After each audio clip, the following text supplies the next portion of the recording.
very clear, yes. There's going to be a one world, political, economic, religion, and this is what all the globalists, the elite, the high-level occultists, the high-level New World Order people, this is what they're wanting. This is what the Bible pretty much clearly predicts as well.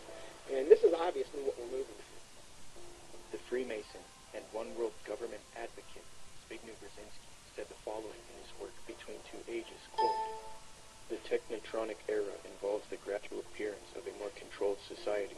Such a society would be dominated by an elite, unrestrained by traditional values. Soon it will be possible to assert almost continuous surveillance over every citizen and maintain up-to-date complete files containing even the most personal information about the citizen." The submitted New World Order agenda to create a one-world government that rules over humanity is not only political, it is also spiritual and based on what is known as the New Age. This can be verified with irrefutable documentation. Most of the Christians doing this kind of work have been silenced, so I set out across the border to speak to the few researchers that are still left. There are not many researchers left who have not been deceived by the New Age. Speaking with these people helped confirm my position even more. The New World Order exists.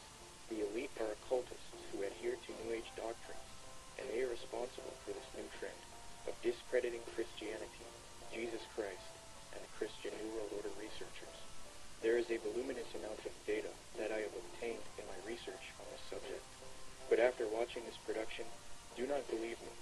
Don't believe a word of what I'm saying.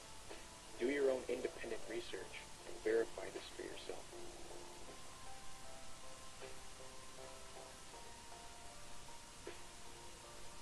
The very word secrecy is repugnant in a free and open society. And we are, as a people, inherently and historically opposed to secret societies, to secret oaths, and to secret proceedings. But we are opposed around the world by a monolithic and ruthless conspiracy. Here's the way they look at it. Here's their metaphor. Adam and Eve were held prisoner in the Garden of Eden by an unjust, cruel, and vindictive God.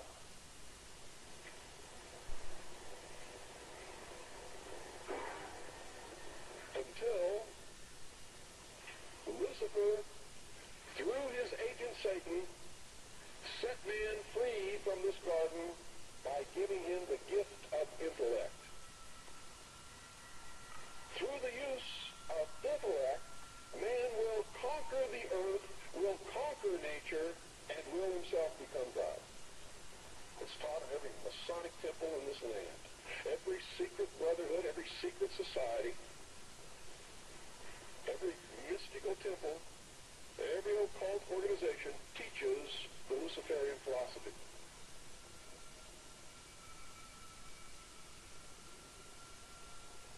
To understand the New World Order and the New Age worldview, we must go back into history and examine its origins. But first we must define our terms. By New Age, I am speaking about a worldview that has many facets and components, such as astrological and zodiacal beliefs in the New Age concept, channeling higher powers to achieve knowledge, meditation, the belief that all is one, or forms of monism, the belief that we can attain godhood, esotericism, or in other words, reinterpreting ancient texts to find hidden meanings and unify all religious belief into one. The belief that we need a one-world system for the coming age of Aquarius. By New World Order, I am talking about a political agenda to create a one-world system, one-world government, one-world economy, unity of humanity into one organism, control over humanity, and submission of the masses.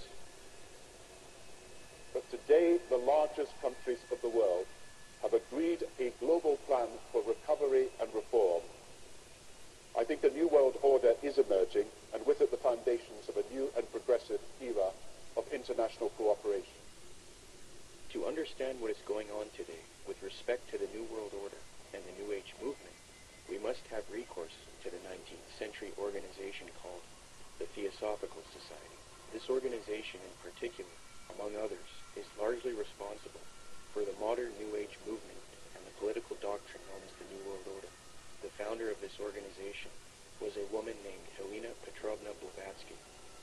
Born August 12, 1831, Helena Blavatsky was very interested early in her life in the supernatural and the mythological.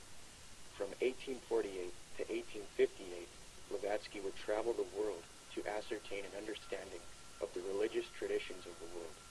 She claimed to have traveled to South America, Egypt, Canada, France, Greece, Mexico, Tibet, India, Germany, and England during this time.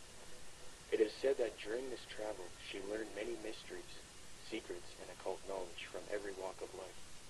With all of this new esoteric information in her mind, she moved to New York in 1873. Then in 1875, she formed an occult organization called the Theosophical Society. She founded this society with two men, Colonel Henry Steele Alcott and William Quan Judge. According to Alcott, Theosophy already had thousands of members and branches all over the world by 1885. After New York, Blavatsky and Alcott established the Theosophical headquarters in India, and the membership roster grew increasingly as time went on. Blavatsky's influence came from her writings. Her first book was entitled Isis Unveiled, published in 1877. She started a magazine in 1887 called Lucifer Magazine.